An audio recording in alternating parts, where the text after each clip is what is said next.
Welcome to Sacred Things.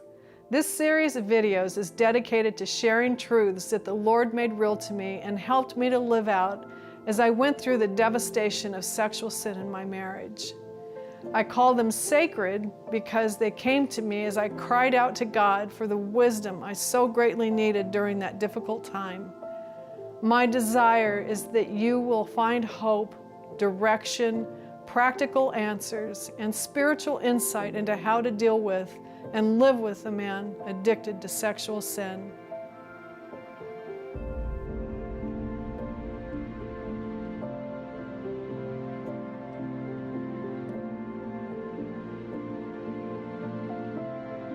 A lot of the guys, the men, have had ups and downs in their journey. They do good for a while and they crash. They do good for a while and they crash. That dynamic could definitely cause a woman to feel like I'm never going to be able to actually be free. And fear is one of the undealt with issues that a lot of wives carry around in life. You know, it's funny because in my own life, I think probably over the last year and a half have realized just how much fear plays a part in my own life. Yeah. And I remember thinking, what do I do about this? Because you feel almost helpless. Like, I can't do anything about this. And one day, I felt like the Lord spoke to me and said, Nate, this is no different than lust. Yeah. What happens when you have a lustful feeling? You kill it. So what happens when you have fear? You kill it. Yeah, you replace it. You put something else there. So what is that something else for a wife? Well, what is fear? Fear is fear. Fear, you're afraid of something. So what you need instead of fear is faith or trust, because that is like the counterpart to fear is to trust or to have faith. And this, again, is the process that every Christian goes through in every aspect of life. Something has to replace what's natural to you. Something has to replace your natural tendencies and bent. Okay. And that is faith in the Lord. This love relationship that we have with God. The koinonia that we have with God changes us. That's why we tell everybody you have to have a time with God every day, or what I'm talking about will not happen. There has to be this union and this communion and this fellowship with the Lord. He is the source of you overcoming lust, of a wife overcoming fear, overcoming fear of the future, fear of losing everything. Jesus has to be the thing that is in place of her fears. He has to be that. Nothing else is going to come along that is going to give you what you're looking for. You're not even going to get what you're looking for in your husband if your husband were perfect. I have as near perfect a marriage as I could ask for. My hope ain't hanging there because I am human. I am fallen. My husband is fallen, and I know this. My hope is in the Lord. Christians have, in this culture, been so inoculated and so numbed to the reality of how much they need the Lord. They think of God as a sugar daddy, and that He is there to fix all my problems, all my woes, give me all the stuff I need. And they have you know what, to be honest with you, He is a big disappointment to so many Christians because He's not satisfying that. You mean He's not giving them what they want? Yeah, He's not satisfying that thing that they think He's supposed to do. And He has lost His rightful place in the hearts and minds of a lot of believers. Because in our nation, in this culture, in our society, God is a sugar daddy. And women and men struggling with lust I could say this easily. Men struggling with lust are disappointed with God because he hasn't come along, snapped his fingers, and taken this nasty monster out of them. A woman disappointed with God because he hasn't made my husband love me and do the right thing.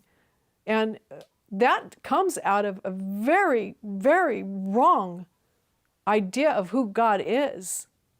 And so we've become as a people in this country and probably in the world, we have become very self-centered, self-focused.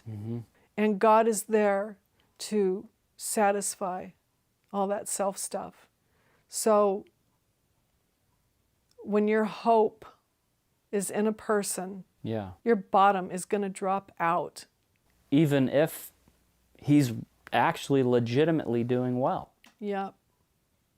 So you're saying that husband's performance,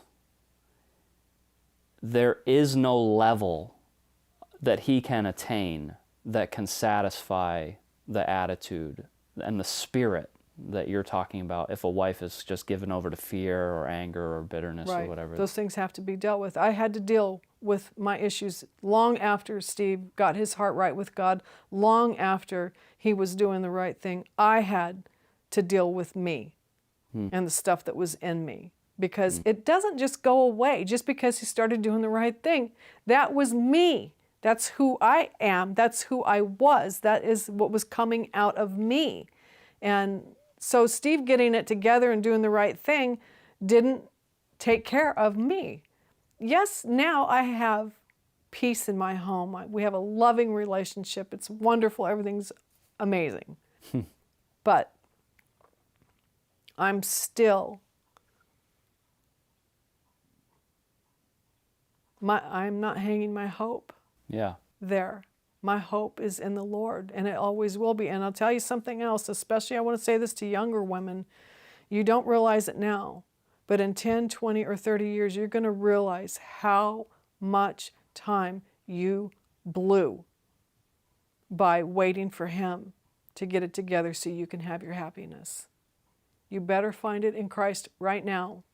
And go after him with everything you have, because you will find that him doing it, getting it all together, yes, it's a blessing, and yes, I hope it happens. It's amazing, it's wonderful, but it's not the answer to your issues. You're going to find out after he has gotten it together, 10 years from now, you've got this thing in you, this fear that's driving your life, this bitterness that was never, the root of it never got clipped off. And it just keeps springing up.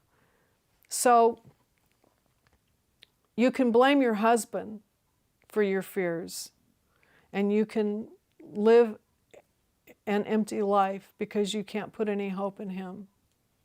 But you don't have to. You know, I don't know if this is going to even speak to women. I'm just saying this because it's interesting to me.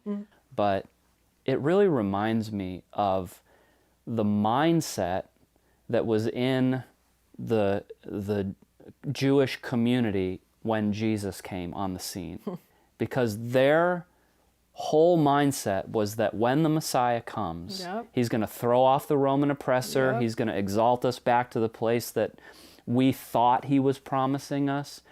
And when Jesus came, his message was, nothing in this world has to change except you. That's right. That's absolutely right. And God never went after the husband to help the wife. He doesn't operate that way. I've said this before, it's in the public, whatever. I used to ask God to kill Steve, because I really did believe in those early days that if he just went away, all my problems would be solved. And I could go on with my happily ever after. Boy, was that ever wrong. That was really, really wrong. Now, I know that there are lots of women who have gotten stinky marriages, got divorced, and went on to marry and live the happily ever after. But I know, spiritually speaking, there is undone business inside that person. and that God is going to have to, if you belong to Him, He corrects and disciplines those whom He loves. And that correction can come in a lot of different ways. So, and He will deal with us. He does deal with us. He is not going to leave us undealt with. So, and this is the process for a wife too. Even though she is a victim, she has to deal with her stuff. Yeah. And get her hope and her eyes in the right place. That's right. And I'll tell you something, doing that, man, you can go through anything when your hope is in the Lord. You really can. You can go through anything. You can handle stuff. Doesn't mean that you don't cry tears and that you don't feel pain, but you can do it and not become something else that God never intended for you to become, and you don't have to live a miserable existence. Yeah. You can be free.